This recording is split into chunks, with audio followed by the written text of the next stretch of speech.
Hey there, everybody, you know me. It's me, Master Maker, and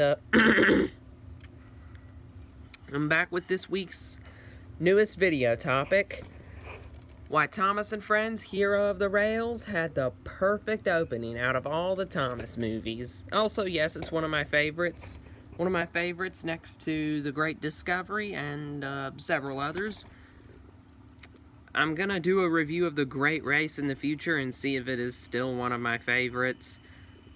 I mean, personally, after watching Michael Evans' review of it on YouTube, I thought The Great Race was more like, okay. I mean, the good part was, some celebrities were a part of it. Tina Desai, I think there were a couple others. I don't know. Anyway, yes. Hero of the Rails. This was the first full CGI Thomas and Friends production. For me, it was kind of good for a finale. I mean, if you watch it, it does feel good for a finale. It was, yes, I'm well aware it was supposed to be filmed using the models like Season 12.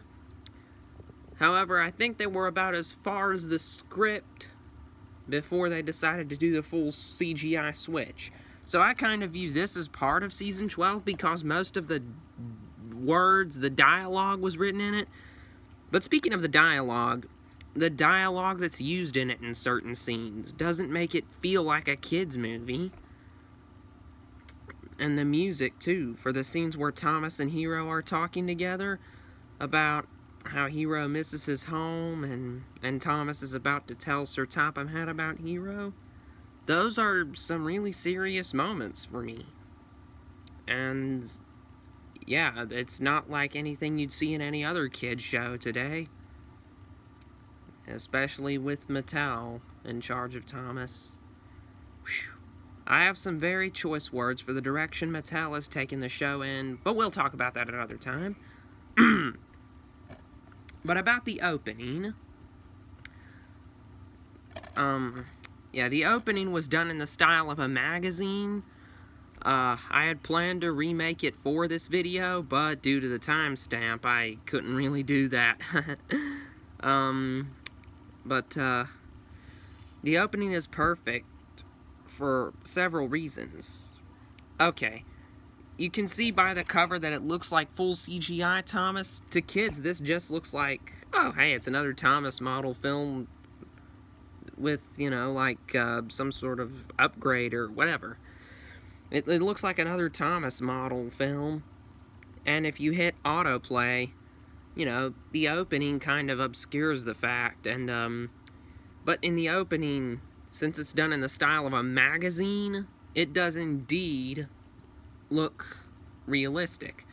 And I figured I'd use that style for a little something in the future. That's a surprise. I'll unveil what it is, hopefully on October 9th. Why October 9th, you ask? Well, because that is the 40th anniversary of the TV show. But, you see all of, you see all the engines in, this magazine-style form. I get that they look kind of lifeless, but, it's in the style of a magazine. Then we see Thomas, and his headlamp projects the Hero of the Rails logo.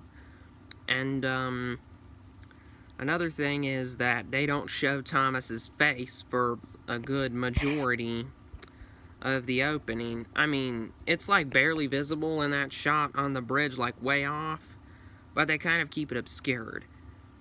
And yeah, and I think the shot of the driver in Thomas's cab was also pretty clever. The shot of Gordon in the station with all that steam around him.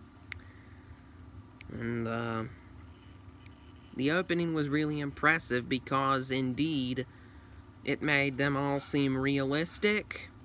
Made them seem like real trains. I mean, kind of like the Railway series tried to do. Or like Audrey's models tried to do. Because Reverend Audrey's models didn't have faces.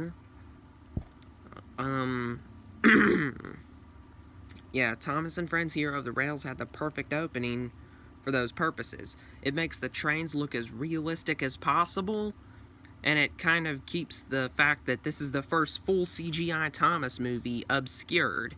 It doesn't unveil it until right after the opening is finished.